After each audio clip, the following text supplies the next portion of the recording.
ওই 5ই আগস্টের দিন থেকে শুরু করে 3226 জন পুলিশ হত্যা হয়েছে, তাদেরও তো পরিবার আছে। এই 5ই আগস্টের পরে যারা সাধারণ মানুষ, আওয়ামী লীগ হোক, বিএনপি হোক, রাস্তার পথচারী হোক, যারা মারা গেছে, এদেরও তো একটা পরিবার আছে নাকি? এদের কোনো পরিবার নেই, এরা হুদায় আল্লাহর আকাশের তেসে নামেছে। সংস্কার করবে কি? সংস্কার তো সবই করা। সংস্কার কি করবে? আমি সংস্কারের নামে কি করবেন কন? মেট্রো রেল আবার সাইডে করবেন? কি সংস্কার করবেন আপনি? নিজের পকেট সংস্কার করবেন? রাস্তা সংস্কার করবেন?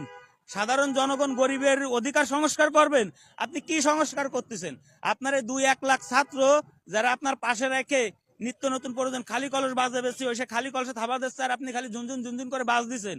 আপনি কোন অনুসারে বাজ দিচ্ছেন? ছাত্ররা যুদ্ধ করেছে 5 কোটি, আর আপনার পিছনে এখন আছে 1 লক্ষ 1.5 লক্ষ, 158 জন সমন্বয়ক। তারা এখন মার্সিডিজ প্যারাডো ছাড়া চলতেছ না। এ টাকা গ্রামীণ ব্যাংকের তো দিচ্ছেন। এই যে আওয়ামী লীগ আলাকে রাস্তাতে ধরে ধরে সোনা গহনা যে টাকা পয়সা গুলো কাটে নিছেন, এইটাতে কি সংস্কার করলেন? এই যে বন্যার ত্রাণের জন্য 13 কোটি টাকা তুললেন, এই টাকা কোন সংস্কারে কাজে লাগালেন?